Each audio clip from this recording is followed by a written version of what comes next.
पुराने जमाने में दमिश्क नगर में एक व्यापारी रहता था जिसका नाम अय्यूब था।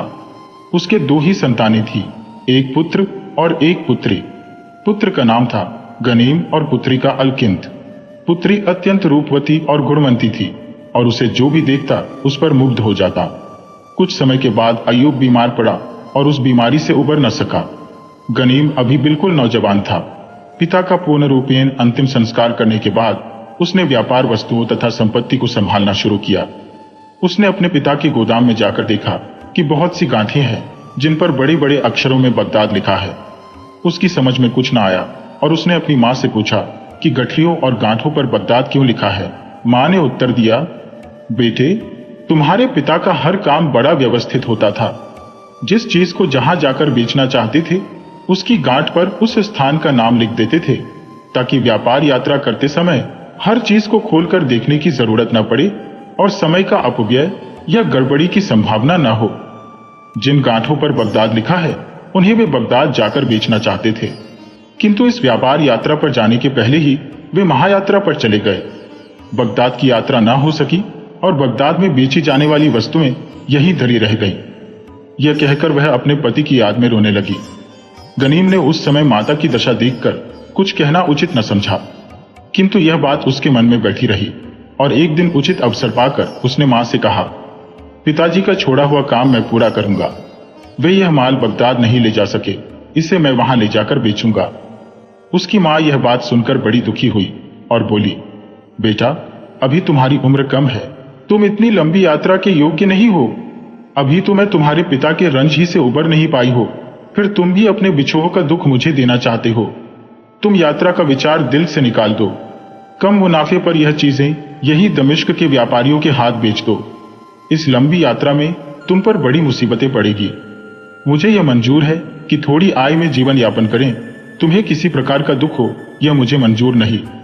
किंतु गनीम पर अपनी मां के समझाने बुझाने का कोई असर नहीं हुआ। वह अपनी बात पर अड़ा रहा और कहने लगा कि मैं कब तक घर में घुसा रहूंगा, मुझे भी तो बाहर जाकर व्यापार करने का अनुभव होना चाहिए। उसकी बात गलत नहीं थी, माल काफी था और उसके विक्रय से अच्छा मुनाफा होने की आशा थी। मां उसे रोकती ही रह गई और वह रुपया लेकर दमिश्क के बाजार को चल दिया। वहां उसने अपना माल संभालने के लिए कुछ दास खरीदे और 100 ऊंट। उन्हीं दिनों 5-6 व्यापारियों का एक काफिला बगदाद को जा रहा था।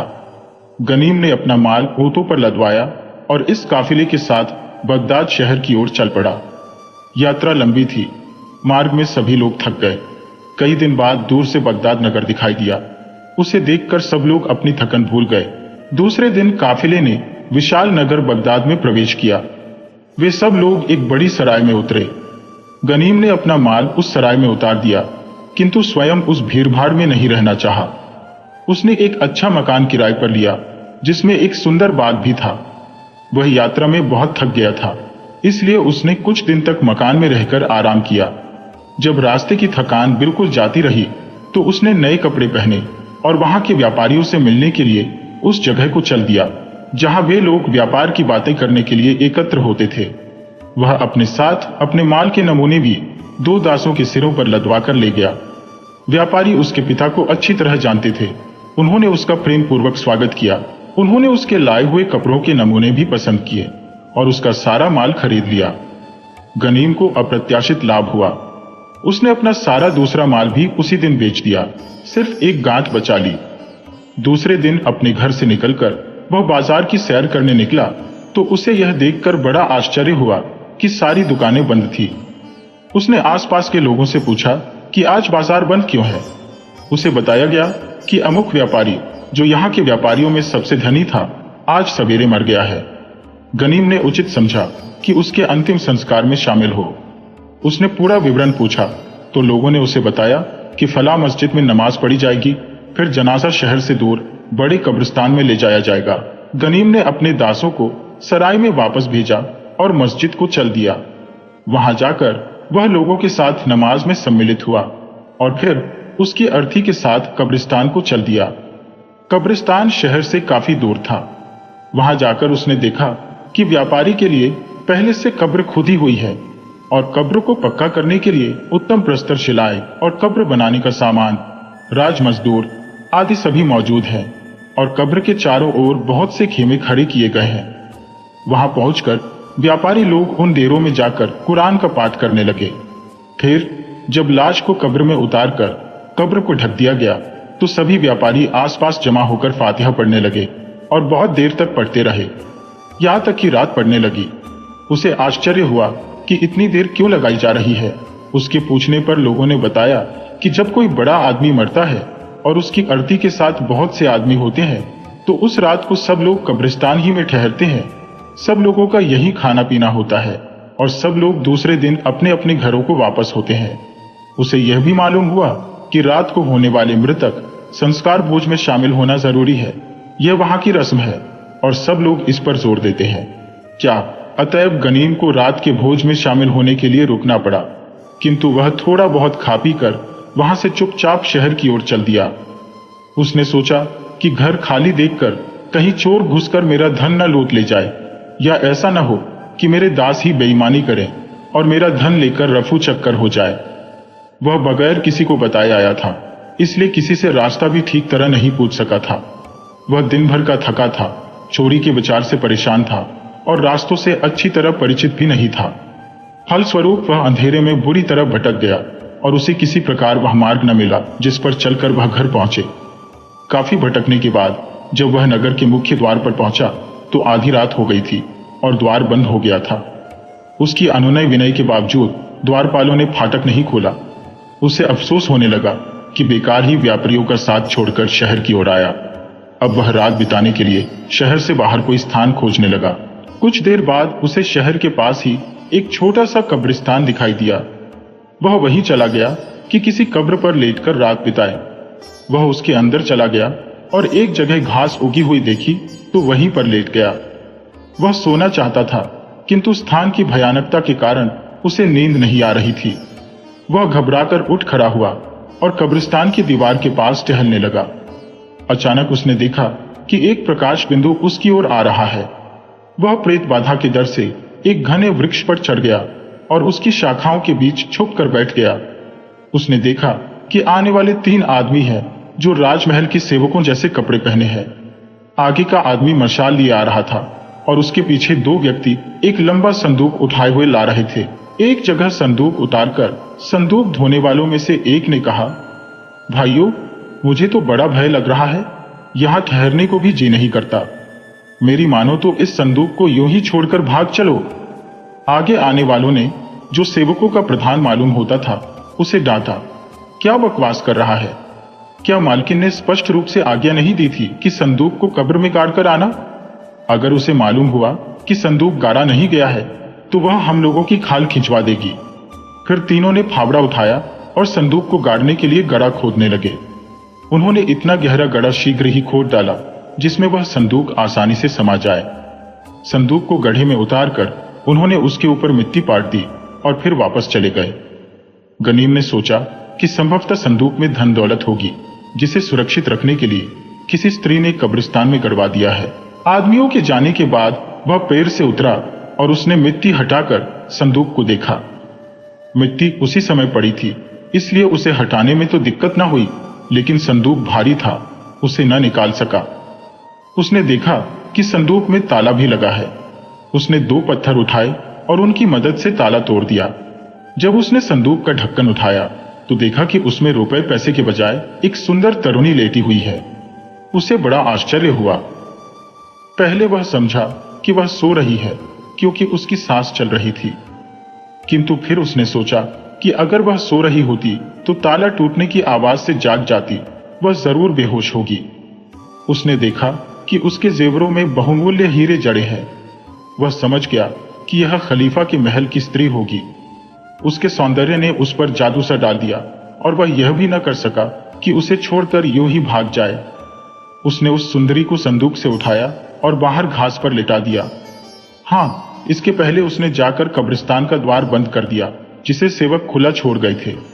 जब उस स्त्री को ठंडी हवा लगी तो उसके हाथ पांव हिलने लगे और कुछ देर में उसने थोड़ी थोड़ी आंखें खोली और क्षीण स्वर में आवाज देकर कहने लगी, अरी जोहरा, बोस्तान, शाह सफरा, अम्रकला, कासा बोस, नूरुन निहार, तुम सब की सब कहां मर गईं? स्पष्ट था कि वह अपनी दासियों को आवाज दे रही थी और वे दासियां रात दिन उसकी सेवा में लगी रहने वाली थी। गनीम को खुशी हुई कि ऐसी अतीब सुंदरी को उसने कब्र में जिंदा ही मर जाने से बचा लिया। जब स्त्री ने देखा कि उसकी आवाज पर कोई नहीं आया तो उसने आंखें खोलकर देखा और घबराकर चिल्ला उठी, क्या बात है? यहाँ इतनी कब्रें कैसी हैं? क्या कयामत आ गई है और मैं अपनी कब्र से उठी हूं? लेकिन कयामत में तो दिन होता है, ये रात में कयामत कैसे आ गई? अब गनीम उसके सामने जाकर बोला, इत्मीनान रखिए, अभी कयामत नहीं आई है। मैं परदेसी हूं, भगवान को आपके प्राणों की रक्षा करनी थी, इसलिए कब्र खोदकर आपको निकालने के लिए मुझे यहां भेज दिया। अब बताइए, आपकी क्या सेवा करूं? स्त्री बोली, पहले यह बताइए कि मैं यहां कैसे पहुंची और कौन मुझे यहां लाया। गनीम ने सारी घटना कह सुनाई। वह स्त्री उठ बैठी और सिर ढककर बोली, सच है कि भगवान ने मेरी प्राण रक्षा के लिए आपको यहां भेजा था, वरना तो मेरे मरने में संदेह ही नहीं था। अब आप ऐसा करें कि सवेरा होने से पहले मुझे उसी संदूक में बंद करें और सवेरे शहर जाकर किराए पर एक खच्चर लाए और उसकी पीठ पर मेरे समेत यह संदूक लादकर अपने घर ले चलें। फिर मैं आपको सारा किस्सा बताऊंगी। मैं आपके साथ पैदल भी चल सकती थी, किंतु इन वस्त्राभूषणों में मुझे शहर के लोग पहचान लेंगे और फिर मैं और आप दोनों मुसीबत में फंस जाएंगे। गनीम ने संदूक बाहर निकालकर उसकी मिट्टी वगैरह साफ की और उसे गढ़ी में रखा। सुंदरी उसमें लेटी रही। गनीम ने संदूक का ढकना इस तरह बंद किया कि उसमें हवा आती जाती रहे। सुबह होने पर गनीम शहर गया और एक खच्चर वाले से उसका खच्चर किराए पर मांगा। खच्चर वाले के पूछने पर उसने कहा, कल मैं अपने माल का संदूक लेकर एक खच्चर पर लदवाकर बाहर जा रहा था, किंतु उस खच्चर वाले को कोई और अच्छी कीमत देने वाला मिल गया और वह मेरा संदूक कब्रिस्तान में पटक कर चल दिया। अब मैं वह अपने घर लाना चाहता हूं। खच्चर वाला उसके साथ कब्रिस्तान आया और संदूक खच्चर पर रखकर गनीम के घर पहुंचा दिया। घर आकर गनीम ने अपने एक गुलाम से दरवाजा बंद करने को कहा। फिर संदूक से उस युवती को निकाला और उसका हाल पूछा कि कैसी तबीयत है। उसने उत्तर दिया कि मैं बिल्कुल ठीक हूं। फिर गनीम एक गुलाम को लेकर घर से निकला और बाजार में जाकर अपने हाथ से उत्तमोत्तम खाद्य पदार्थ तथा बादशाहों के पीने योग्य मदिरा खरीदी। इसके अलावा अच्छे फल, मिठाइयाँ आदि भी खरीदी। घर आकर सारी खाद्य सामग्री थालियों में सजाकर उस सुंदरी के पास ले गया, किंतु उसने कहा कि मैं अकेले नहीं खाऊंगी, तुम भी साथ में बैठकर खाओ। गनीम विवश होकर उसके पास बैठ गया। खाने के पहले उस सुंदरी ने अपने चेहरे से नकाब उतारा और एक तरफ रख दिया। गनीम की नजर उस पर पड़ी तो वह चौंक उठा। उसमें अंदर की तरफ रेशमी धागे से कड़ा हुआ था, मैं खलीफा हारून रशीद की प्रेयसी हूं और वह मेरा है। गनीम यह देखकर बहुत घबराया कि यह किस मुसीबत को मैं अपने घर ले आया। उसने नम्रतापूर्वक पूछा, सुंदरी, अब तुम मुझे अपने बारे में बताओ कि कौन हो और कैसे कब्रिस्तान में पहुंची। उसने कहा, मेरा नाम फितना है, मैं खलीफा हारून रशीद की प्रेयसी हूं। मैं अपने बचपन ही से दासी के रूप में खलीफा के महल में आ गई थी। मुझे वहां अच्छी शिक्षा मिली और कुछ दिनों ही में मैं सारी कलाओं और विद्याओं में निपुण हो गई। खलीफा ने मेरे उभरते रूप और गुणों को देखा तो मुझसे प्यार करने लगा। उसने एक बड़ा मकान मेरे लिए बनवा दिया और 20 दास दासियां मेरी सेवा के लिए नियुक्त किए। उसने मुझे इतना धन दिया कि मैं शहजादियों जैसी शान शौकत से रहने लगी। खलीफा की विवाहिता रानी जुबैदा है। वह मेरे प्रति खलीफा के बढ़े हुए प्रेम को देखकर जलने लगी। उसने इरादा कर लिया कि किसी तरह मुझे मरवा दे। मैं होशियार रहती थी, इसलिए मलिका जुबैदा की कोई चाल न चल सकी। इधर की तरफ खलीफा को किसी शत्रु से निपटने के लिए काफी दिन के लिए बाहर जाना चाहा। जुबैदा ने उसकी अनुपस्थिति का लाभ उठाया। उसने मेरी एक दासी को भारी इनाम देकर तोड़ लिया। उस नमकहराम दासी ने कल रात को शरबत में मुझे बेहोशी की दवा दे दी। जब मैं बेहोश हो गई तो उसने मुझे इस ताबूत में बंद कर दिया। रानी के सेवक आकर मुझे ले गए और जीते जी ही कब्र गाड़ आए, किंतु भगवान को मंजूर था कि मुझे अभी जीवित रखे, इसलिए उसने तुम्हें उस कब्रिस्तान में पहले ही से पहुंचा दिया। तुमने मुझे बचा लिया, लेकिन अपनी मौत का सामान कर लिया। कोई चमत्कार ही हो तो तुम बच सकोगे। गनीम यह सुनकर और घबराया और पूछने लगा कि मुझे किस अपराध पर मारा जाएगा। फितना बोली, अगर जुबैदा को मालूम होगा कि तुमने मुझे बचाया है तो वह तुम्हें और मुझे दोनों को मरवा डालेगी। अगर उसे न मालूम हुआ तो खलीफा युद्ध से वापस आने पर मेरी कब्र पर जाएगा और वहां मेरा ताबूत न पाकर सारे नगर बल्कि देश देशांतर में मेरी खोज करवाएगा। जब उसे मालूम होगा कि तुमने मुझे अपने मकान में रखा है तब वह तुम्हें मरवा देगा। गनीम ने कहा, मतलब यह कि मैं किसी तरह बच नहीं सकता। फितना ने कहा, इतना निराश होने की भी जरूरत नहीं है। जब तक घर के लोग ही भेद न दे कोई किसी और का हाल कैसे जान सकेगा। गनीम ने कहा, यहां तो कोई भेद देने वाला नहीं है। पहले तो मेरे दासों की किसी से जान पहचान भी नहीं है कि उस पर तुम्हारा भेद प्रकट करें। फिर सभी लोग जानते हैं कि धनवान अविवाहित पुरुष अपने पास रखैले रखते हैं। तुम्हें भी यह लोग यही समझेंगे। इतना इत्मीनान होने के बावजूद गनीम इस बात का ध्यान रखता कि उसके अपने दास फितना के सामने जहां तक हो सके न आए। उपर्युक्त बातचीत के बाद एक दास ने दरवाजा खटखटाया तो गनीम स्वयं बाहर आया।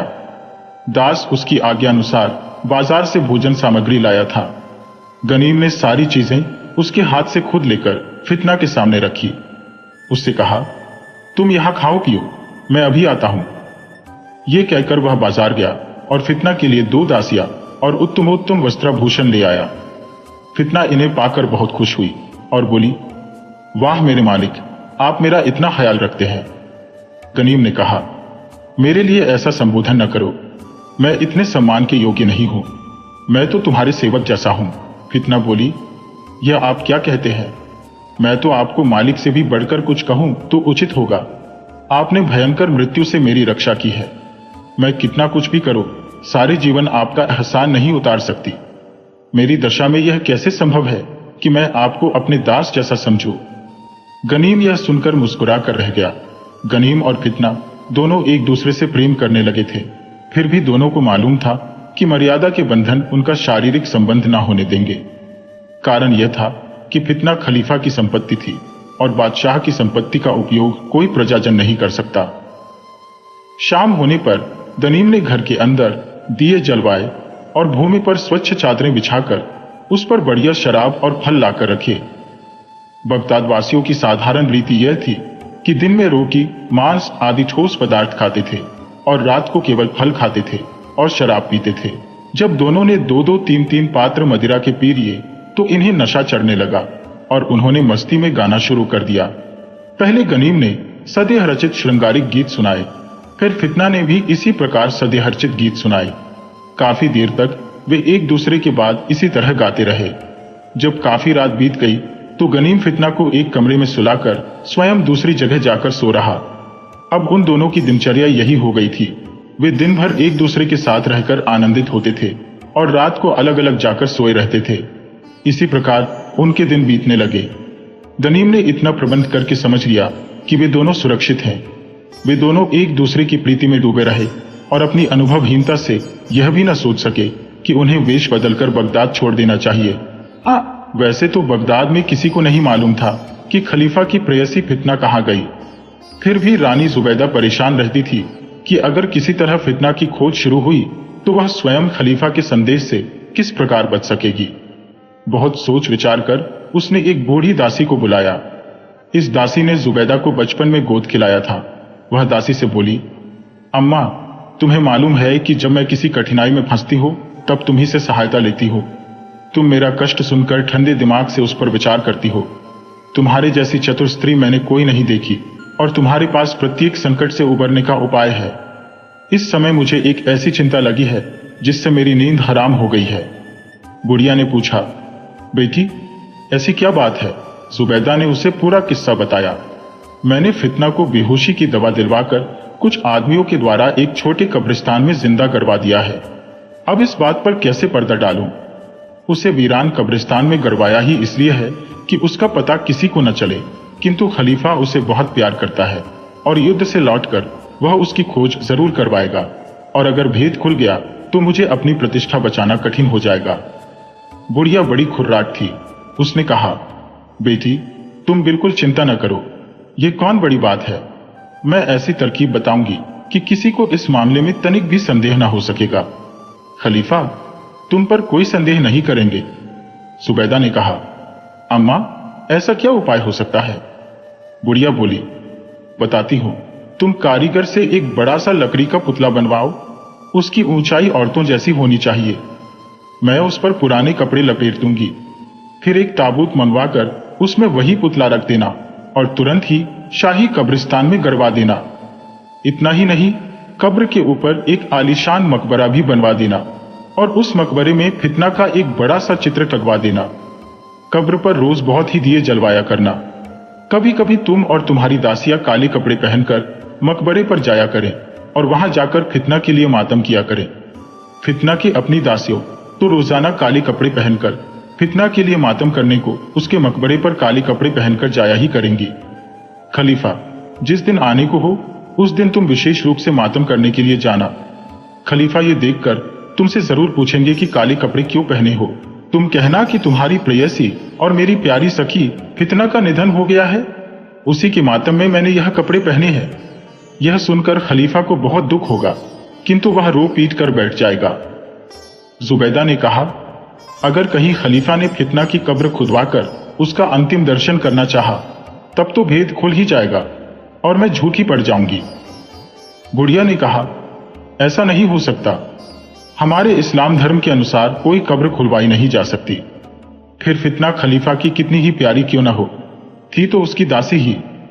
दासी के लिए कौन बादशाह इतना झंझट करता है कि धार्मिक नियमों का भी उल्लंघन कर दे।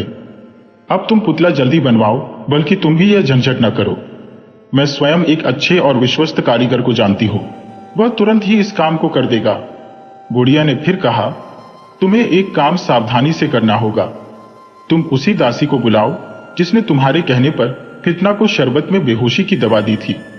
उसे आदेश देना कि वह फितना के सेवकों तथा अन्य राज कर्मचारियों में यह बात प्रसिद्ध कर दे कि उसने एक सुबह फितना को उसके बिस्तर में मरा पाया है। यह भी जरूरी है कि जिस दिन तुम अपनी तैयारी पूरी करके उसे आदेश दो, उसी दिन वह फितना की मौत की खबर फैलाए और किसी को फितना के कमरे में प्रवेश करने की अनुमति न दे। तुम तुरंत राजमहल के मुख्य प्रबंधक हबशी मसरूर को बुलाकर राजकीय शोक का आदेश दे देना और ताबूत में पुतले के फितना के कमरे में भेजकर उसे समारोह पूर्वक बाहर निकलवाना। संदेह की कोई गुंजाइश नहीं रहनी चाहिए। रानी जुबैदा ने बुढ़िया को गले लगा लिया और अपने संदूकचे से एक हीरे की अंगूठी उसे इनाम दी और कहा, अम्मा, तुमने मुझ पर बड़ा एहसान किया है। अब मेरे जी को चैन आया। अब तुम तुरंत कारीगर के पास जाओ और जितनी जल्दी हो सके उससे पुतला बनवाओ। यहाँ का प्रबंध मैं करती हूँ। बुढ़िया दूसरे ही दिन कारीगर से उचित नाप का एक पुतला बनवा लाई। इधर फितना की दासी ने फितना के मरने का शोर मचा दिया और जुबैदा ने मसरूर को आदेश देकर वह ताबूत करवा दिया जिसमें काठ का पुतला रखा हुआ था। उसने स्वयं भी काले कपड़े पहनकर मातम शुरू कर दिया। दूसरे दिन सैकड़ों मजदूर लगवाकर कब्र पर बड़ा मकबरा खड़ा कर दिया और उसमें फितना का चित्र लगवा दिया। वह स्वयं भी दासियों समेत काले कपड़े पहनकर फितना के मकबरे पर मातम करने गई। इतने आयोजन के फलस्वरूप समस्त नगर निवासियों को मालूम हो गया कि फितना मर गई है। गनीम को शहर में यह समाचार मिला तो उसने आकर फितना से कहा, सुंदरी, तुम्हारी मृत्यु का समाचार सारे शहर में फैल गया है। फितना ने कहा, मैं भगवान की आभारी हूं कि उसने तुम्हारे हाथों मेरी प्राण रक्षा करवाई। भगवान की कृपा रही तो वे सब लोग जो इस समय मेरे विरुद्ध षड्यंत्र कर रही हैं शर्मिंदा होंगे। भगवान चाहेगा तो एक दिन हम दोनों का मनोरथ पूरा होगा। तुमने निस्वार्थ भाव से जो भलाई मेरे साथ की है, खलीफा उसका पारितोषिक तुम्हें देगा और आश्चर्य नहीं, तुम्हारे इनाम में मुझे ही दे डाले। गनीम बोला, प्रबुद्धजनों ने कहा है कि स्वामी की संपत्ति सेवक को लेनी क्या, उसे लेने की इच्छा भी नहीं करनी चाहिए। खलीफा को युद्धभूमि में काफी समय लगा। शत्रु को परास्त करके 3 महीने बाद जब वह बगदाद वापस आया तो उसने सोचा कि पहली फुर्सत ही में फितना के पास जाऊं, किंतु अपने महल में आते ही जुबैदा और दासिया शोक वसन पहने दिखाई दी तो उसने पूछा कि इसका क्या कारण है। जुबैदा ने छल के आंसू बहाते हुए फितना की मृत्यु का समाचार दिया। खलीफा इसे सुनकर मूर्छित होने लगा तो मंत्री जाफर ने उसे संभाला। खलीफा की तबीयत कुछ संभली तो उसने पूछा कि फितना को कहां दफन किया गया है। जुबैदा ने कहा कि मैंने शाही कब्रिस्तान में उसके लिए अच्छी कब्र बनवाई है और उस पर एक शानदार मकबरा बनवाया जिसमें फितना का चित्र भी रखा है। आप कहीं तो आपके साथ चलकर सब कुछ दिखाओ। खलीफा ने कहा, तुम आराम करो, मैं स्वयं ही वह मकबरा दिखाऊंगा। खलीफा मसरूर को लेकर गया तो देखा कि बड़ी सुंदर कब्र और मकबरा मौजूद है और वहां बहुत से दिए जल रहे हैं। उसे यह देखकर आश्चर्य हुआ कि सौतिया डाह होने पर भी जुबैदा ने फितना के अंतिम संस्कार के लिए ऐसा आयोजन किया है। उसने सोचा कि यह संभव है कि जुबैदा ने फितना को निकाल दिया हो और इस बात को छुपाने के लिए उसकी मौत का ढोंग रचाया हो। उसने मकबरे पर लगा हुआ चित्र भी उतार कर देखा तो वह काफी खराब था, किसी अनाड़ी चित्रकार से जल्दी में बनवाया हुआ लगता था। अब उसने सोचा कि कब्र खुदवा कर देखना चाहिए कि फितना वास्तव में मरी है या जीवित है। उसने धर्म गुरुओं से सलाह ली तो उसने कहा कि आप यह काम नहीं कर सकते क्योंकि इस्लाम में कब्र खुदवाना धर्म विरुद्ध है। इस पर खलीफा ने फितना की कब्र खुदवाने का विचार त्याग दिया और रस्मी तौर पर उसके लिए मातम शुरू कर दिया। उसने कई कुरान पाठियों को फितना की कब्र पर निरंतर कुरान पाठ करने के लिए नियुक्त किया। स्वयं काले कपड़े पहन लिए और शोक और विषाद का जीवन व्यतीत करने लगा। 1 महीने तक रोजाना एक बार जाफर और अन्य सभासदों को लेकर फितना की कब्र पर जाता और फातिहा पढ़ता और बैठकर उसकी याद में आंसू बहाता। इस सारी अवधि में उसने राज्य प्रबंध भी नहीं देखा और सारे समय रुदन और विरह विलाप करता रहा। 40 दिनों के बाद मातम खत्म हुआ। खलीफा ने खुद काले कपड़े उतारे और दूसरों से भी मातमी लिबास उतारने को कहा। इस सारे समय में वह कभी ठीक से सोया नहीं था, इसलिए बहुत थका हुआ था। वह अपने शयन कक्ष में गया और पलंग पर जाकर सो रहा। थकन और जगाई के बावजूद उसको गहरी नींद नहीं आई। शयन कक्ष में 2 दासियां मौजूद थी ताकि खलीफा उठकर जो आज्ञा दे उसका पालन करें। एक उसके सिरहाने की ओर बैठी थी, उसका नाम नूरुन निहार था। दूसरी पैतानी की तरफ बैठी थी, उसका नाम निखत था। दोनों समय काटने के लिए कशीदाकारी कर रही थी। पहली ने खलीफा को सोता जानकर कहा, मुझे एक शुभ संवाद मिला है जिससे खलीफा खुश होंगे। फितना मरी नहीं है। निखत ने आश्चर्य से उच्च स्वर में कहा, है फितना जिंदा है? उसकी ऊंची आवाज से खलीफा जाग गया और डांटकर बोला, बदतमीजो, तुमने शोर करके मुझे क्यों जगाया? दासी ने कांपते हुए उत्तर दिया, हुजूर, मेरा अपराध क्षमा करें, मैंने आपके आराम में विघ्न डाला। किंतु इस दूसरी दासी ने बात ही ऐसी कही थी जिससे मेरी आवाज ऊंची हो गई। इसने कहा है कि आपकी प्रेयसी फितना मरी नहीं है, जीवित है। खलीफा ने नूरुन निहार से पूछा तो उसने हाथ जोड़कर कहा, सरकार, मुझे आज शाम ही को फितना का लिखा हुआ एक पत्र मिला है। मैं चाहती थी कि आपके शयन कक्ष में आते ही वह पत्र आपको दिखाऊं, क्योंकि उसमें फितना ने सारा हाल लिखा है। किंतु आप बहुत थके हुए थे, इसलिए मैंने सोचा आपके जागने पर सारा हाल आपको बताऊं। खलीफा ने कहा, तू बड़ी बेवकूफ है, इतना महत्वपूर्ण पत्र छुपाए रही। अभी निकाल कर वह पत्र मुझे दे। और हां, तुझे वह पत्र मिला कहां? नूरुन निहार ने बताया, मैं महल के बाहर एक काम से गई थी, तभी एक आदमी मेरे हाथ में यह पत्र देकर चला गया। मैं उससे कुछ पूछ तो क्या पाती, उसकी सूरत भी ठीक तरह से नहीं देख सकी। यह कहकर उसने वह पत्र दे दिया। खलीफा ने देखा कि पत्र फितना ही की हस्तलिपि में है। उसमें उसने अपने जीते जी गाड़े जाने और फिर गनीम द्वारा बचाए जाने का विवरण लिखा था और यह भी लिखा था कि गनीम बड़े सद्भाव से मेरी सेवा करता है। खलीफा मसरूर को लेकर गया तो देखा कि बड़ी सुंदर कब्र और मकबरा मौजूद है और वहां बहुत से दिए जल रहे हैं। उसे यह देखकर आश्चर्य हुआ कि सौतिया डाह होने पर भी जुबैदा ने फितना के अंतिम संस्कार के लिए ऐसा आयोजन किया है। उसने सोचा कि यह संभव है कि जुबैदा ने फितना को निकाल दिया हो और इस बात को छुपाने के लिए उसकी मौत का ढोंग रचाया हो। उसने मकबरे पर लगा हुआ चित्र भी उतार कर देखा तो वह काफी खराब था, किसी अनाड़ी चित्रकार से जल्दी में बनवाया हुआ लगता था। अब उसने सोचा कि कब्र खुदवा कर देखना चाहिए कि फितना वास्तव में मरी है या जीवित है। उसने धर्म गुरुओं से सलाह ली तो उसने कहा कि आप यह काम नहीं कर सकते क्योंकि इस्लाम में कब्र खुदवाना धर्म विरुद्ध है। इस पर खलीफा ने फितना की कब्र खुदवाने का विचार त्याग दिया और रस्मी तौर पर उसके लिए मातम शुरू कर दिया। उसने कई कुरान पाठियों को फितना की कब्र पर निरंतर कुरान पाठ करने के लिए नियुक्त किया। स्वयं काले कपड़े पहन लिए और शोक और विषाद का जीवन व्यतीत करने लगा। 1 महीने तक रोजाना एक बार जाफर और अन्य सभासदों को लेकर फितना की कब्र पर जाता और फातिहा पढ़ता और बैठकर उसकी याद में आंसू बहाता। इस सारी अवधि में उसने राज्य प्रबंध भी नहीं देखा और सारे समय रुदन और विरह विलाप करता रहा। 40 दिनों के बाद मातम खत्म हुआ। खलीफा ने खुद काले कपड़े उतारे और दूसरों से भी माथ में लिबास उतारने को कहा। इस सारे समय में वह कभी ठीक से सोया नहीं था, इसलिए बहुत थका हुआ था। वह अपने शयन कक्ष में गया और पलंग पर जाकर सो रहा। थकन और जगाई के बावजूद उसको गहरी नींद नहीं आई। शयन कक्ष में 2 दासियां मौजूद थी ताकि खलीफा उठकर जो आज्ञा दे उसका पालन करें। एक उसके सिरहाने की ओर बैठी थी, उसका नाम नूरुन्निहार था। दूसरी पैताने की तरफ बैठी थी, उसका नाम निकहत था। दोनों समय काटने के लिए कशीदाकारी कर रही थी। पहली ने खलीफा को सोता जानकर कहा, मुझे एक शुभ संवाद मिला है जिससे खलीफा खुश होंगे। फितना मरी नहीं है। निकहत ने आश्चर्य से उच्च स्वर में कहा, है? फितना जिंदा है? उसकी ऊंची आवाज से खलीफा जाग गया और डांट कर बोला, बदतमीजो, तुमने शोर करके मुझे क्यों जगाया? दासी ने कांपते हुए उत्तर दिया, हुजूर, मेरा अपराध क्षमा करें, मैंने आपके आराम में विघ्न डाला। किंतु इस दूसरी दासी ने बात ही ऐसी कही थी जिससे मेरी आवाज ऊंची हो गई। इसने कहा है कि आपकी प्रेसी फितना मरी नहीं है, जीवित है। खलीफा ने नूरुन्निहार से पूछा तो उसने हाथ जोड़कर कहा, सरकार, मुझे आज शाम ही को फितना का लिखा हुआ एक पत्र मिला है। मैं चाहती थी कि आपके शयन कक्ष में आते ही वह पत्र आपको दिखाऊं, क्योंकि उसमें फितना ने सारा हाल लिखा है। किंतु आप बहुत थके हुए थे, इसलिए मैंने सोचा आपके जागने पर सारा हाल आपको बताऊं। खलीफा ने कहा, तू बड़ी बेवकूफ है, इतना महत्वपूर्ण पत्र छुपाए रही।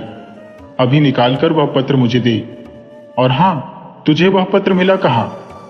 नूरुन्निहार ने बताया, मैं महल के बाहर एक काम से गई थी, तभी एक आदमी मेरे हाथ में यह पत्र देकर चला गया।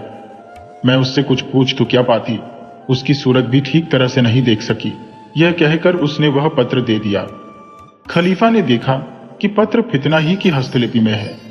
उसने अपने जीते जी गाड़े जाने और फिर गनीम द्वारा बचाई जाने का विवरण लिखा था, और यह भी लिखा था कि गनीम बड़े सद्भाव से मेरी सेवा करता है। खलीफा को पत्र पढ़कर न फितना की जीवित होने की प्रसन्नता हुई, न जुबैदा की हरकत पर क्रोध आया। उसे क्रोध आया तो गनीम पर, जिसने उसकी प्रेयसी को घर में डाल रखा था।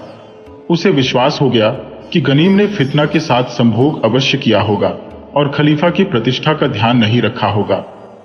वह फितना पर दांत पीसता रहा कि उस नौजवान के साथ गुलछर्रे उड़ाती रही, और यह भी ध्यान न दिया कि मैं खुद उसके वियोग में किस तरह 40 दिन तक तड़पता रहा। रात में तो उसने किसी से कुछ नहीं कहा, लेकिन दूसरे दिन दरबार में जाकर उसने प्रधानमंत्री जाफर को बुलाकर कहा, आज मैं तुम्हारी मुस्तैदी की परीक्षा लेता हूं। तुम 4000 सिपाहियों को लेकर अमुक मोहल्ले में जाओ। वहां दमिश्क का एक जवान व्यापारी गनीम रहता है। उसके पिता का नाम अय्यूब है। उसने मेरी प्रेयसी फितना को रख छोड़ा है। तुम जाकर गनीम को पकड़ो और उसके हाथ पैर बांधकर ले आओ, और ध्यान रहे कि फितना भी हाथ से निकलने न पाए। उसे भी पकड़ कर ले आना, किंतु उसे बांधना नहीं। इसके साथ ही जिस मकान में गनीम रहता है उसे खुदवाकर जमीन के बराबर करवा देना। मैं उन दोनों को कठोर दंड देना चाहता हूं। मंत्री जाफर ने यह आज्ञा पाकर 4000 सैनिक बुलाए और कुछ ही देर बाद गनीम के भव्य भवन को चारों ओर से घेर लिया। वह अपने साथ सैकड़ों बेलदार भी ले गया था ताकि मकान को खुदवाकर जमीन के बराबर करवा दे। सिपाहियों को भी उसने ताकीद की कि बहुत होशियार रहो ताकि गनीम कहीं से निकलकर भागने न पाए। गनीम पकड़ा जाता, किंतु फितना राज कर्मचारियों के तौर तरीकों से परिचित थी। उसने दूर ही से मंत्री को सेना के साथ आते देखकर समझ लिया कि खलीफा को यहाँ का हाल मालूम हो गया है, और उसने दोनों को पकड़वाने के लिए सेना भेजी है। उसी समय गनीम और फितना भोजन से निवृत्त हुए थे। फितना को बड़ा भय अपने से अधिक गनीम के लिए हुआ, क्योंकि वह उसे प्रेम करने लगी थी। उसने यह भी सोचा कि खलीफा को मुझसे प्रेम है, इसलिए मुझे तो मामूली सजा ही देगा, किंतु इस निरपराध को जरूर मरवा डालेगा। उसके मुंह से गिरफ्तारी के लिए सैनिकों के आने का हाल सुनकर गनीम प्राण भय से कांपने लगा और उसमें बोलने और उठने की शक्ति भी नहीं रही। फितना ने झुंझलाकर उसे हाथ पकड़कर उठाया और बोली, मूर्ख, देर करने का समय नहीं है। तुम फौरन गुलामों जैसे कपड़े पहनो, मुंह और हाथ पैर में कोयले का चूरा मलो जिससे हबशी मालूम पड़ो। इसके बाद रसोई के बर्तनों का टोकरा लेकर बाहर निकल जाओ। वे लोग तुम्हें गुलाम समझकर जाने देंगे। इसके अलावा और किसी तरह तुम्हारी जान नहीं बच सकेगी। अगर वे लोग पूछें कि तुम्हारा मालिक कहाँ है, तो कहना कि घर के अंदर है। गनीम ने कहा, इस समय मुझे अपने प्राणों से भी अधिक तुम्हारी सुरक्षा की चिंता है। फितना बोली, मेरी चिंता न करो, मैं खलीफा के सामने अपना सारा अपराध क्षमा करवा लूंगी, किंतु तुम्हें देखते ही वह तुम्हें मरवा डालेगा और किसी की कुछ न सुनेगा। मैं घर का सामान भी बचा लूंगी और यह भी संभव है कि बाद में समझा बुझाकर खलीफा से तुम्हें माफी दिलवा दूं। अब तुम देर न करो, जैसा मैंने कहा है उसी उपाय से बचकर निकल जाओ। गनीम फिर भी हिचक रहा था, लेकिन फितना ने उसे जबरदस्ती गुलामों के कपड़े पहना दिए। गनीम ने अपने हाथ पैर और मुंह पर राख और कोयले का चूरा मलकर एक टोकरे में रसोई के खाली बर्तन लेकर निकला। सिपाहियों ने समझा कि घर का यह गुलाम बर्तनों पर कलई करने जा रहा है, इसलिए उन्होंने उससे रोक टोक नहीं की। वह बड़े इत्मीनान से मंत्री जाफर के सामने से निकल गया और जाफर को भी कुछ संदेह न हुआ। जाफर के साथ जो बड़ी बड़ी जासूसों के अफसर थे, वे भी गनीम के छद्म वेश के धोखे में आ गए और गनीम के प्राण फितना की बताई तरकीब से बच गए। इधर मंत्री ने घर का दरवाजा खुलवाया और अफसरों के साथ घर में आ गया। उसने देखा कि घर के अंदरूनी कमरों में बहुत सा कीमती सामान, व्यापार की कुछ वस्तुएं और रुपए पैसे से भरे संदूक है। वह सारा माल गनीम का था। फितना मंत्री को देखकर कांपती हुई उठी, जैसे कि उसे मृत्युदंड सुनाया जा रहा है। फिर वह मंत्री के पैरों के सामने गिर पड़ी और बोली, खलीफा ने अगर मेरे बारे में कोई आदेश दिया हो तो कृपया मुझसे कहें, मैं उसका तत्काल पालन करूंगी। मंत्री ने सविनय प्रणाम किया और कहा, सुंदरी, मुझे खलीफा ने यह आदेश देकर भेजा है कि मैं तुम्हें उन तक पहुंचाऊं, और यह भी कहा है कि इस मकान के मालिक गनीम नामक व्यापारी को पकड़कर उनके सामने ले चलो। उन्होंने यह भी आदेश दिया है कि इस घर को खुदवाकर जमीन के बराबर करवा दूं। फितना ने कहा, मैं तो मौजूद ही हूं, मुझे खलीफा के सामने पहुंचा दो। जहां तक गनीम का सवाल है, वह 1 महीना से अधिक हुए व्यापार के लिए बाहर चला गया है, शायद दमिश्क गया हो। जाते समय वह अपना रुपया पैसा और मूल्यवान वस्तुएं मेरे सुपुर्द कर गया कि मैं इनकी रखवाली करूं। आप इस माल असबाब को भी खलीफा के ताजखाने में पहुंचा दीजिए और फिर घर का जो चाहे कीजिए। मंत्री जाफर ने यही किया। उसने पहले मकान की तलाशी ली, किंतु गनीम कहीं नहीं मिला। फिर उसने मजदूरों के सिरों पर रखवाकर गनीम की सारी संपत्ति राजमहल में पहुंचा दी। फितना को लेकर खुद खलीफा के पास चल दिया और कोतवाल को आदेश दिया कि मकान को होशियारी से खुदवाओ, ताकि गनीम अगर कहीं छुपा हुआ हो तो मलबे में दब न जाए, बल्कि निकल भागने का प्रयत्न करे। उस समय तुम उसे पकड़कर खलीफा के दरबार में पहुंचा देना, क्योंकि खलीफा उसकी गिरफ्तारी पर बड़ा जोर दे रहे हैं। मंत्री और अन्य अफसर इधर राजमहल को चले। उधर कोतवाल ने मकान के चप्पे चप्पे की तलाशी ली, किंतु गनीम को कहीं नहीं पाया। खलीफा ने वजीर को आते देखा तो दूर ही से पूछा, मेरी आज्ञाओं का पालन किया? जाफर ने कहा, एक को छोड़कर सभी आज्ञाओं का पालन हुआ है। अभी आकर पूरा हाल बताता हूं। इतने में कोतवाल भी आ गया, किंतु गनीम का कहीं पता नहीं चला। मंत्री ने खलीफा के पास जाकर फितना और उसकी दोनों दासियों को उपस्थित किया और कहा, मैंने मकान का एक एक कोना छान मारा, लेकिन गनीम कहीं नहीं था। लोगों ने बताया कि वह 1 महीने से अधिक हुआ व्यापार के काम से दमिश्क चला गया है। इसके बाद मैंने बेलदार लगवाकर अपने सामने उसका मकान गिरवाकर जमीन के बराबर कर दिया। खलीफा को गनीम के हाथ से निकल जाने पर और गुस्सा आया। उसने अपने सामने खड़ी भय से कांपती फितना को देखा तो गुस्से के कारण उससे भी कुछ न बोला, क्योंकि वह समझता था कि यह गनीम के उपभोग में रही है। उसने महल के हबशी प्रबंधक मसरूर से कहा कि इसे दासियों के लिए बने बंदी गृह में डाल दे। ये बंदी गृह खलीफा के अपने निवास कक्षों से लगा हुआ था। फिर खलीफा ने उसी क्रोध की दशा में पत्र लेखक को बुलवाया और दमिश्क के हाकिम के नाम निम्नलिखित पत्र लिखवाया।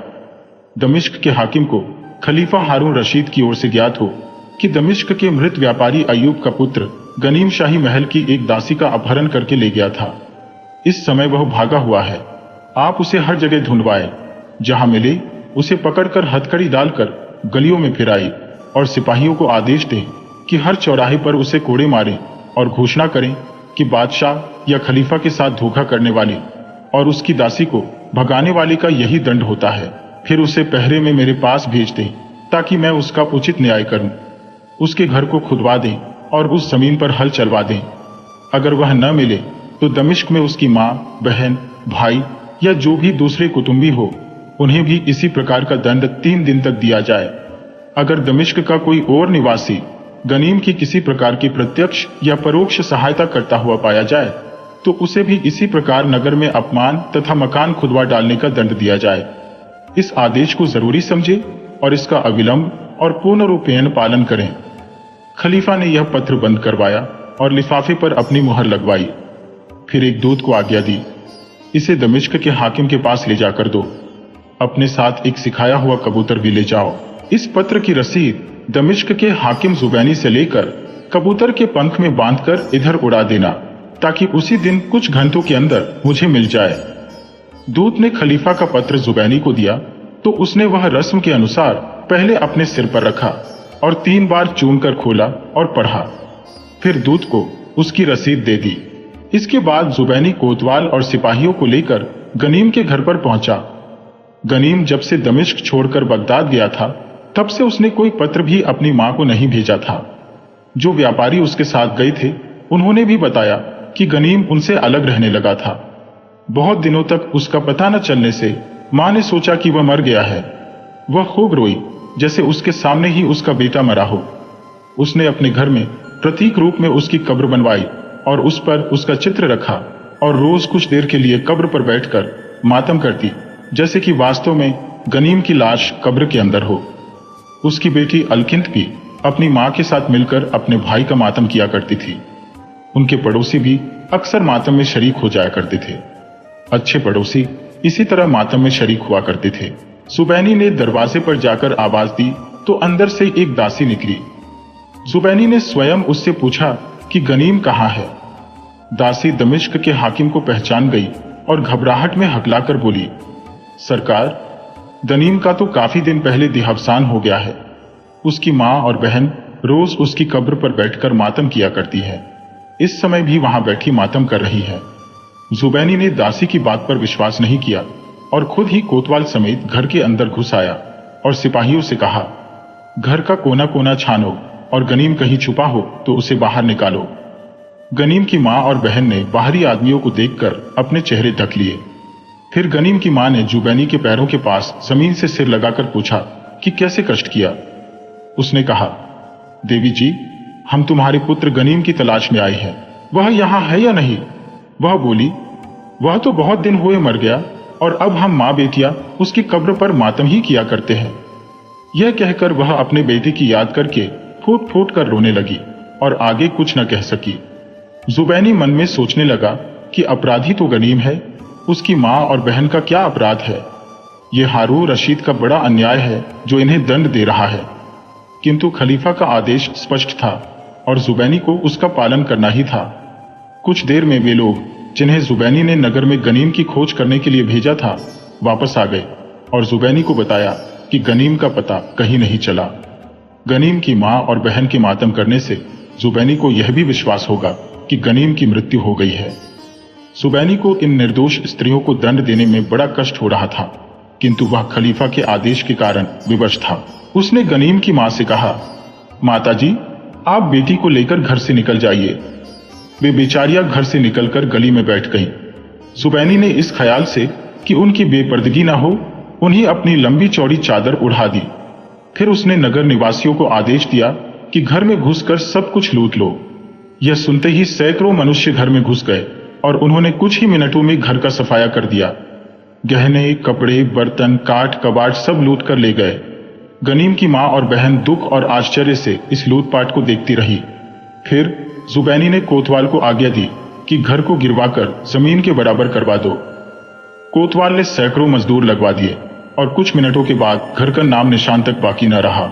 दोनों स्त्रियां यह देखकर सिर पीटकर रोने लगी, लेकिन उन्हें तो और भारी मुसीबतें देखनी थी।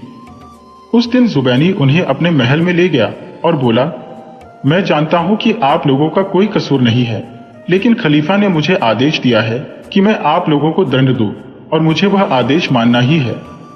दूसरे दिन वह उन्हें महल से बाहर मैदान में लाया और आज्ञा दी कि इनके कपड़े उतार दो और पुरवासी इनके नंगे शरीरों पर कोड़े चलाए।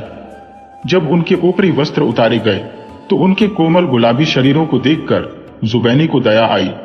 उसने घोड़े के बालों से बुने हुए 2 भारी कंबल उन्हें उड़ा दिए ताकि उन्हें कम चोट लगे। उसने उनके सिर भी ढक दिए और उनके बालों को शरीर के चारों ओर बिखरा दिया। अलकिंद के बाल बड़े नर्म थे और इतने लंबे थे कि एड़ियों तक पहुंचते थे। ऐसी अपमानजनक स्थिति में उन्हें नगर में घुमाया गया। उनके साथ कोतवाल भी था जो सिपाहियों को साथ लिए हुए था। एक मुनादी करने वाला उनके आगे आगे यह मुनादी करता जाता था कि खलीफा के प्रति अपराध करने वालों के कुटुंबियों की यही दशा होती है। इन दोनों माँ बेटियों ने ऐसा अपमान कहाँ देखा था। बेचारियां फूट फूट कर रो रही थी, लेकिन उन पर दया करने वाला कोई नहीं था। उन्होंने अपने बालों को अपने चेहरों पर डाल लिया ताकि उन्हें जनसाधारण न देख सके। उनकी दुर्दशा पर साधारणतः नगर निवासी भी दुखी थे। स्त्रियां अपनी छतों पर चढ़कर या अपनी खिड़कियों से इस दृश्य को देखती और हाय हाय करती थी। बच्चे अपनी माँ बहनों का रोना पीटना सुनकर सहम जाते थे। विशेषतः लोगों को अलकिंद की इस दशा पर बहुत दुख था, क्योंकि वह नवयुवती और अतीब सुंदरी थी। दिन भर उन्हें नगर में इसी अपमान के साथ घुमाया गया और कोड़े मारे गए। शाम को फिर उन्हें जुबैनी के महल में लाया गया। उस समय थकन, चोटों और अपमान के दुख से दोनों बेहोश हो गईं। दमिश्क के हाकिम जुबैनी की पत्नी को उनकी इस दशा पर तरस आया। जुबैनी ने खलीफा के आदेश के अनुसार आज्ञा दी थी कि गनीम की मां और बहन की कोई व्यक्ति सहायता न करे, किंतु जुबैनी की पत्नी ने गुप्त रूप से उनकी सहायता के लिए अपनी दासियां भेजी। इन दासियों ने उन बेहोश पड़ी औरतों के मुंह पर गुलाब जल के छींटे दिए और उनके आंखें खोलने पर उन्हें शरबत पिलाया। इसके बाद वे दोनों उठकर बैठ गईं। दासियों ने उन्हें पंखा झला और बताया कि तुम लोगों की यह दशा देखकर जुबैनी की बेगम को बहुत दुख हुआ है और उन्होंने हम लोगों को इसलिए यहाँ भेजा है कि तुम लोगों की यथासंभव सहायता करें। यद्यपि खलीफा के आदेश के अनुसार तुम्हारी सहायता करने वाला भी दंड का भागी होगा। गनीम की मां जुबैनी की पत्नी के प्रति देर तक आभार प्रकट करती रही और उसे दुआएं देती रही। फिर उसने पूछा कि हाकिम, जुबैनी ने हम लोगों को इतना दंड तो दिया, लेकिन यह नहीं बताया कि मेरे बेटे ने खलीफा के प्रति ऐसा कौन सा अपराध किया था जिसका यह दंड हमें मिला है। दासियों ने कहा, हमने तो यह सुना है कि तुम्हारा पुत्र गनीम खलीफा की एक अति सुंदर प्रेयसी को ले भागा है। उसी कारण खलीफा ने तुम लोगों को यह दंड देने का आदेश दिया है। अब तुम यह तो जानती ही हो कि खलीफा के आदेश का उल्लंघन नहीं किया जा सकता, इसलिए हमारे मालिक जुबैनी ने विवश होकर तुम्हें यह दंड दिया है। वैसे हमारे मालिक को तुम्हारे निर्दोष होने के कारण तुम्हें दंड देने का बहुत बड़ा दुख है, और हमारी मालकिन तथा हम लोगों को भी तुम्हारे लिए बड़ा खेद है। लेकिन इस मामूली मदद के अलावा हम लोग तुम्हारी ओर कुछ सहायता नहीं कर सकते। गनीम की मां ने कहा, यह तो मैं कभी नहीं मान सकती कि मेरे बेटे ने वह अपराध किया होगा जिसका दोष उस पर लगाया गया है। मैंने उसे बचपन ही से उसकी शिक्षा और आचार व्यवहार के प्रशिक्षण पर बहुत परिश्रम किया है। विशेष रूप से हम लोगों ने उसे इस बात की पूरी शिक्षा दी है कि बादशाहों और अमीर उमरा के साथ किस प्रकार का बर्ताव करना चाहिए। अपहरण जैसा लफंगों का काम उससे हो ही नहीं सकता। फिर भी यह सुनकर हमें बड़ी प्रसन्नता हुई कि वह भागा हुआ है, क्योंकि इसका अर्थ यह है कि वह जीवित है। हम तो उसे मरा ही समझ बैठे थे। अगर वह जीता है तो हमें अपनी दुर्दशा और अपमान का कोई दुख नहीं। हम उसके लिए बड़ा से बड़ा कष्ट उठा सकते हैं। हाकिम जुबैनी ने जो कुछ किया, हमें उसकी कोई शिकायत नहीं है। अलकिंद को भी अच्छी तरह होश आ गया था। वह अपनी मां की बातें सुनकर उसके गले से लिपट गई और बोली, अम्मा, तुमने बिल्कुल ठीक कहा। अगर भाई जिंदा है तो मैं उसके पीछे और भी कष्ट भोगने के लिए तैयार हूं। इसके बाद दोनों माँ बेटी फूट फूट कर रोने लगी। जुबैनी के महल की दासियों को भी दुख हुआ और वे भी रोने लगी। फिर इन दासियों ने उन्हें भोजन करने को कहा। उनकी इच्छा तो नहीं थी, किंतु दासियों के बहुत कहने सुनने से उन्होंने थोड़ा बहुत भोजन पेट में डाल लिया। खलीफा का आदेश था कि उन लोगों को 3 दिन तक सार्वजनिक अप्रतिष्ठा का दंड दिया जाए। अतएव जुबैनी ने दूसरे दिन भी उन्हें उसी प्रकार नगर में अपमान पूर्वक फिराने का आदेश दिया। किंतु अब नगर निवासी इस बेकार बात से बहुत ऊब चुके थे। वे अपना काम धंधा बंद करके शहर के बाहर चले गए। उनकी स्त्रियों ने भी घरों के दरवाजे और खिड़कियां बंद कर ली। इस प्रकार सार्वजनिक अपमान का उद्देश्य ही पूरा नहीं हुआ। जुबैनी के इशारे पर उन लोगों पर सिपाहियों की मार भी दिखाने भर की पड़ी। उसके अगले दिन भी दंड की यह रस्म पूरी की गई। उस दिन भी नगर में सन्नाटा रहा। इसके अगले दिन जुबैनी ने आज्ञा देकर घोषणा करवाई कि कोई नगर निवासी इन दोनों स्त्रियों को अपने यहाँ शरण न दे, वरना खलीफा के द्वारा निर्धारित दंड का भागी होगा। साथ ही आज्ञा दी कि इन दोनों को नगर की सीमा से बाहर कर दिया जाए, ताकि यह जहां चाहे चली जाए।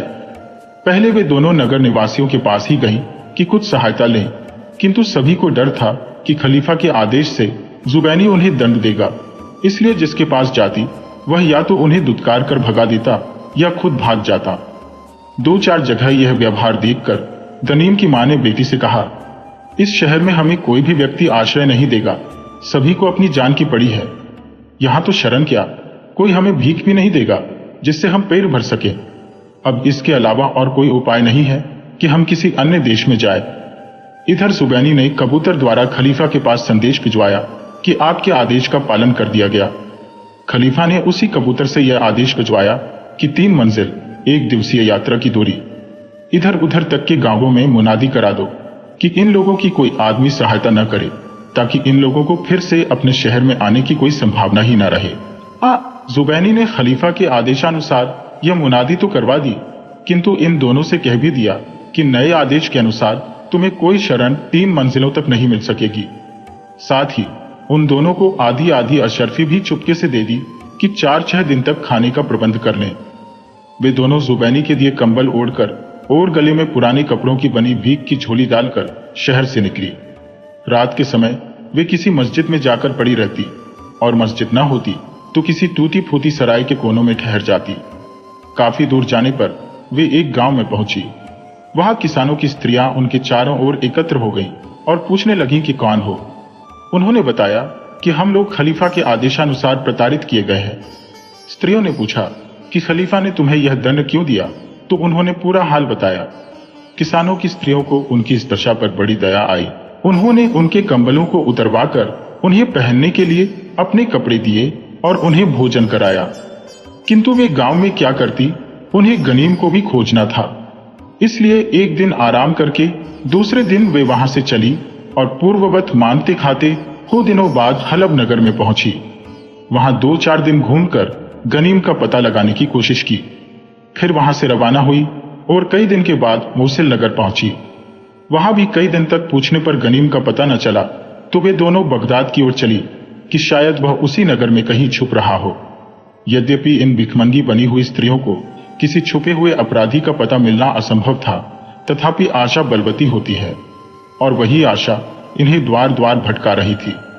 बेचारियां हर एक से गनीम के बारे में पूछती और हर जगह से जवाब मिलता कि हमें कुछ नहीं मालूम। उधर फितना पर क्या बीती, यह भी सुनिए। वह बेचारी अपने कारागार की तंग कोठरी में रात दिन विलाप किया करती। उसी कोठरी से लगा हुआ खलीफा के आवास का आंगन था।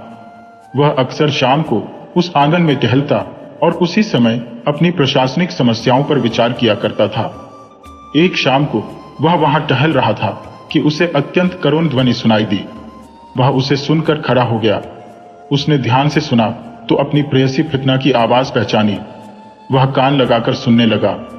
फितना रो रो कर कह रही थी, अभागे गनीम, तू कहाँ है? तूने मेरी इतनी सेवा की और मेरी भलाई की, और उसका बदला यह मिला कि आर्थिक रूप से बिल्कुल बर्बाद हो गया। मालूम नहीं तू अब जिंदा है या खलीफा के डर से मर गया। कुछ देर बाद उसकी आवाज फिर आई, ओ खलीफा हारून रशीद, तूने निरपराध गनीम पर ऐसा अत्याचार किया जैसा किसी बादशाह ने किसी पर नहीं किया होगा। क्या तुझे ईश्वर का भय नहीं है? कयामत में जब सारे लोग ईश्वर के समक्ष होंगे और जब उनसे उनके भले बुरे कामों की पूछताछ की जाएगी, उस समय तू अपने इस महान न्याय का क्या औचित्य देगा? ये कहने के बाद फितना जोरों से विलाप करने लगी। खलीफा यह सुनकर बड़ी चिंता में पड़ा। उसने सोचा कि अगर फितना सच कह रही है और गनीम निर्दोष है, तो वास्तव में उस पर और उससे भी अधिक उसकी बहन पर अन्याय हुआ। खलीफा के लिए जो भगवान का प्रतिनिधि होता है, ऐसा अन्याय किसी प्रकार उचित नहीं है। वह अपने कक्ष में गया और वहां राजमहल के मुख्य अधिकारी मसरूर को बुलाया और उसे आदेश दिया कि फितना को कैद खाने से निकालकर मेरे पास ले आओ। मसरूर को फितना से स्नेह था। वह यह आदेश पाकर बड़ा प्रसन्न हुआ और फितना के पास जाकर बोला, सुंदरी चलो, तुम्हें खलीफा ने बुलाया है। मुझे विश्वास है कि अब तुम कैद से छूट जाओगी। फितना तुरंत ही तैयार हो गई और मसरूर ने उसे खलीफा के सामने पेश कर दिया। खलीफा ने उसे देखते ही पूछा, तुमने यह कैसे कहा कि कयामत में मैं ईश्वर को मुंह नहीं दिखा सकूंगा? मैंने किस निरपराध व्यक्ति को हानि पहुंचाई है? तुम्हें मालूम है कि मैं न्याय के लिए प्रसिद्ध हूं और किसी पर भी अन्याय नहीं करता, न किसी और को अन्याय करने देता हूं। फितना समझ गई कि वह अभी जो विलाप कर रही थी उसे खलीफा ने सुन लिया है। वह जमीन से सिर लगाकर बोली, मालिक, मेरे मुंह से कुछ अनुचित निकला हो तो मैं क्षमा चाहती हूं। ये जरूर कहूंगी कि दमिश्क का व्यापारी गनीम रंच मात्र भी अपराधी नहीं है। उसने मेरे प्राण बचाए और मुझे अपने घर में आराम से रखा। पहले वह मुझे देखकर मेरी ओर आकृष्ट हुआ था, किंतु जब उसे मालूम हुआ कि मैं आपकी सेवा में हूं तो उसका रवैया बिल्कुल बदल गया। उसने मुझसे स्पष्ट कहा कि शासक की संपत्ति प्रजाजन के लिए त्याज्य है। उसके बाद वह मुझसे पवित्र प्रेम करता रहा है, अपना बिस्तर हमेशा दूसरे कमरे में लगवाता रहा है। यह सुनकर खलीफा ने फितना को जमीन से उठाया और कहा कि तुम अपना पूरा हाल बताओ कि मेरी अनुपस्थिति में तुम्हें क्या क्या अनुभव हुए हैं। फितना ने आदि उपरांत अपना वृत्तांत सुनाया। खलीफा ने फितना से कहा, तुम्हारी बात के ढंग से लग रहा है कि तुम झूठ नहीं बोल रही हो, परंतु मेरी समझ में यह नहीं आया कि जब मैं इतने दिनों से आया हुआ हूं तो तुम अब तक चुप क्यों रही, और फिर अपना हाल भेजा भी तो लिख कर भेजा। इस देरी का क्या कारण है? फितना बोली, सरकार, इसका कारण यह है कि 1 महीने से अधिक हुआ गनीम अपना तमाम माल असबाब मेरे सुपुर्द करके बाहर चला गया। इस बीच मेरी किसी आदमी से बात ही नहीं हुई जो आपके आगमन का समाचार देता। बहुत दिनों में अपनी दासी द्वारा आपका समाचार ज्ञात हुआ तो फौरन ही मैंने पत्र भेजा। खलीफा ने कहा, अब मुझे वास्तव में यह महसूस हो रहा है कि मैंने गनीम और उसकी मां और बहन के साथ घोर अन्याय किया है। मैं चाहता हूं कि इस अन्याय का निराकरण करने के लिए उसका कुछ उपकार करूं। तुम्हारे विचार से मुझे इस दशा में कार्य करने के लिए क्या करना चाहिए? फितना ने मन ही मन ईश्वर को धन्यवाद दिया कि खलीफा का क्रोध दूर हो गया है और वह दया दर्शाना चाहता है। उसने सिर झुकाकर कहा, आप यह मुनादी करवा दीजिए कि गनीम का अपराध क्षमा किया गया। वह यह मुनादी सुनेगा तो वापस आ जाएगा। खलीफा ने कहा, ठीक है, मैं ऐसे ही घोषणा करवाई देता हूं। उसका जो नुकसान हुआ है उससे दुगुना उसे दे दूंगा, और जब वह आएगा तो तुम्हारा विवाह भी उसके साथ कर दूंगा। खलीफा ने यह घोषणा तो करवा दी, किंतु उसका कोई फल नहीं हुआ। न गनीम आया, न किसी और ने उसका समाचार दिया। इस पर फितना ने खलीफा से कहा कि आप अनुमति दें तो मैं स्वयं गनीम को खोजने निकलूं। खलीफा ने अनुमति दे दी। फितना दूसरे दिन सवेरे ही एक तोड़ा अशरफियों का लेकर निकली। बड़ी मस्जिद में जाकर उसने संतों और फकीरों को दान दिया और उनसे अपने मनोरथ की सिद्धि के लिए आशीर्वाद प्राप्त किए। फिर वह जौहरियों के बाजार में गई और एक दलाल से मिली। यह दलाल बहुत ही धर्मप्राण व्यक्ति था और विदेशियों तथा बीमारों को भरसक सहायता किया करता था। इसीलिए कई धनवान व्यक्ति उसके पास पुण्यार्जन के निमित्त धन भेजा करते थे, और जिस दीन दुखी को सहायता चाहिए होती थी वह उसके पास आया करता था। फितना ने उसे अशरफियों की थैली देकर कहा कि इस धन को भी दीन दुखियों के काम में लगा देना। दलाल ने उसके राजसी वस्त्राभरण देखे तो समझ गया कि यह खलीफा की पत्नी या प्रेयसी है। उसने सिर झुकाकर कहा, सुंदरी, मैं तुम्हारी आज्ञा से बाहर नहीं हूं, किंतु अच्छा होगा कि आप अपने हाथों ही से यह पुण्य कार्य करें। आप यदि मेरे घर चलने का कष्ट करें तो बहुत अच्छा रहेगा। मेरे यहाँ 2 स्त्रियां आई हैं जो अत्यंत दीन दशा में है। वे कल ही इस नगर में आई हैं और यहाँ उनकी कोई जान पहचान नहीं है। मैंने उन्हें इसलिए अपने घर में ठहराया है कि वे अत्यंत दयनीय दशा में थी। उनके वस्त्र मैले कुचैले और फटे पुराने थे। धूप में चलने के कारण उनका रंग संवला गया था और भूख प्यास ने उनके शरीरों को अति दुर्बल कर दिया था और वे हड्डियों का ढांचा भर रह गई थी। मैंने उन्हें अपनी पत्नी के सुपुर्द कर दिया कि वह उनकी अच्छी तरह देखभाल करे। मेरी पत्नी ने उन्हें गर्म पानी से नहलाया और सुखद शैया बिछवाकर उन्हें आराम करने को कहा और पहनने के लिए उचित वस्त्र आदि दी। उनकी ऐसी खराब हालत थी कि मैंने उनसे उनका हाल पूछना ठीक नहीं समझा। अब आप उचित समझें तो मेरे घर पधार कर उनका हाल पूछ लें। दलाल ने अपने घर का पता बताया तो फितना ने अपना शाही टट्टू तुरंत उस ओर दौड़ा दिया। दलाल भी उसके साथ दौड़ने लगा। फितना ने कहा, आप इस प्रकार न दौड़िए। आप जैसे सज्जन व्यक्ति के साथ मैं यह व्यवहार नहीं करना चाहती। आप अपना एक दास मेरे साथ कर दीजिए और स्वयं बाद में धीरे धीरे आइए। दलाल ने अपना दास साथ कर दिया और फितना दलाल के घर जाकर सवारी से उतरी। दास ने अंदर जाकर सूचना दी कि एक बादशाही महल की महिला मिलने आई है। दलाल की पत्नी यह सुनकर जल्दी से उठी कि घर के दरवाजे पर जाकर राजमहिषी का स्वागत करे। फितना ने इसका अवसर न दिया। वह स्वयं दास के पीछे पीछे चलकर जनान खाने में आ गई। दलाल की पत्नी उसके पांव चूमने को झुकी। फितना ने यह भी न करने दिया। उसका सिर उठाकर वह बोली, महाभागे, मैं उन 2 परदेशी स्त्रियों को देखने आई हूं जो कल आपके घर पर आई है। दलाल की पत्नी उसे लेकर आगंतुकों की चारपाइयों के पास आ गई। फितना ने उनके पास जाकर कहा, देवियों, मैं आप लोगों का हालचाल पूछने और आपकी सेवा करने के लिए आई हूं। वे स्त्रियां गनीम की मां और बहन थी। मां ने फितना को आशीष दी, भगवान तुम्हें इस सत्कार्य का भरपूर फल दे। हम लोगों पर तो ऐसी आपदा पड़ी है जो कि भगवान शत्रु पर भी न डाले। ये कहकर वह रोने लगी। उसे रोती देखकर फितना और दलाल की पत्नी की आंखों में आंसू आ गए। फिर फितना ने कहा, माता जी, आप कृपया अपना वृत्तांत मुझे बताइए, मैं भरसक आपकी सहायता करूंगी। गनीम की मां ने कहा, बेटी, खलीफा की प्रेयसी फितना हमारे दुर्भाग्य का कारण बन गई है। फितना यह सुनकर भी चुप ही रही और ध्यानपूर्वक प्रौढ़ा की बात ऐसे सुनने लगी जैसे फितना को जानती ही ना हो। गनीम की मां ने कहा, मैं दमिश्क के प्रसिद्ध व्यापारी स्वर्गीय अय्यूब की पत्नी हूं। मेरा पुत्र गनीम व्यापार के लिए बगदाद आया था। वहां उस पर फितना को भगाने का आरोप लगाया गया और खलीफा ने उसके वध की आज्ञा दी। लेकिन वह न मिला तो खलीफा ने दमिश्क के हाकिम को आदेश दिया कि गनीम की मां और बहन को 3 दिन बीच शहर में कोड़े मारे जाए और घर का सामान लुटवा दिया जाए और घर गिरवाकर जमीन के बराबर करवा दिया जाए। हाकिम ने ऐसा ही किया और 3 दिन तक हम मां बेटी को पिटवाकर दमिश्क से निकाल दिया। इस सब पर भी हम दोनों को अपने भाग्य से कोई शिकायत नहीं रहेगी अगर मेरा प्यारा बेटा हमें देखने को मिल जाए। खलीफा की प्रेयसी के कारण हम पर और हमारे पुत्र पर जो कुछ अन्याय हुआ है वह हम खुशी से और हमेशा के लिए माफ कर देंगे और हमें उससे पूरी सहानुभूति और पूरा प्यार हो जाएगा अगर हमारा प्यारा गनीम हमें मिल जाए।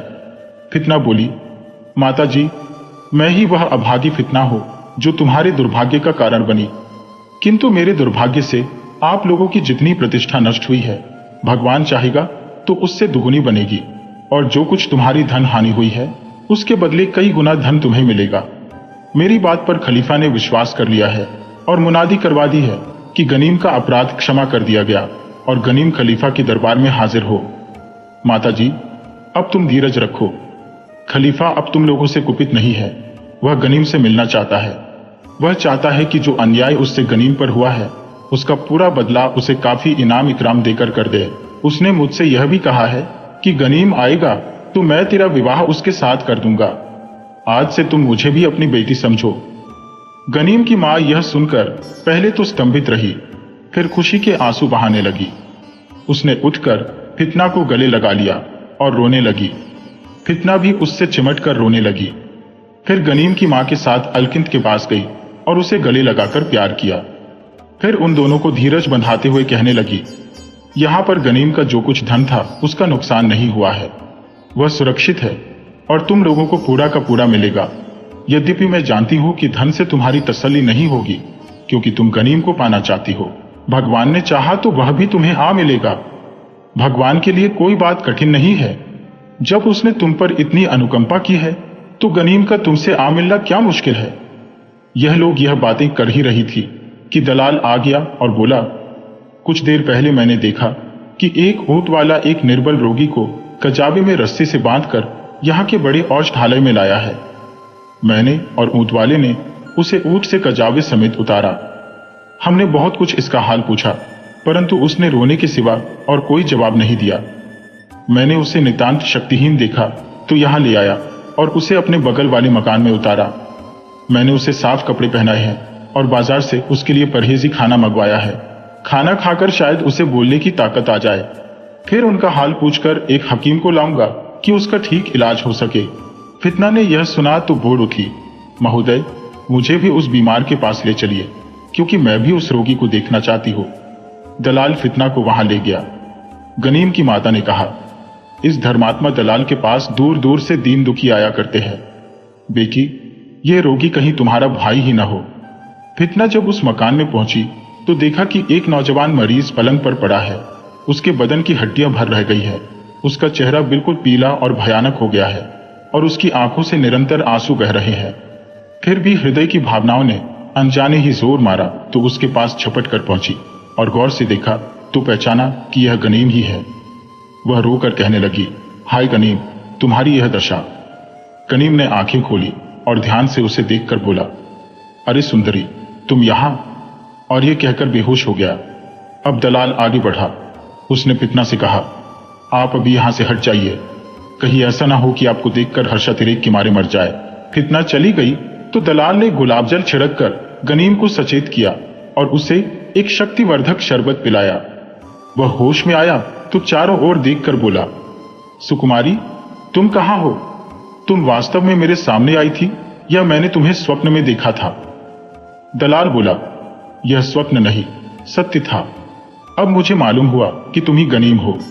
खलीफा ने मुनादी करवाई है कि तुम्हारा अपराध क्षमा किया गया। तुम धैर्य रखो, तुम्हारी साथिन तुम्हें सब कुछ बताएगी। मैं तुम्हारे लिए भरसक प्रयत्न करूंगा। फिर दलाल दवा आदि के लिए चला गया। इधर फितना गनीम की मां और बहन के पास गई और उसने दोनों को बताया कि आगंतुक रोगी गनीम ही है। गनीम की मां वह सुनकर अपनी खुशी न संभाल सकी और बेहोश हो गई। दलाल भी दवा लेने के पहले किसी काम से वहां आया था। फितना और दलाल के प्रयत्न से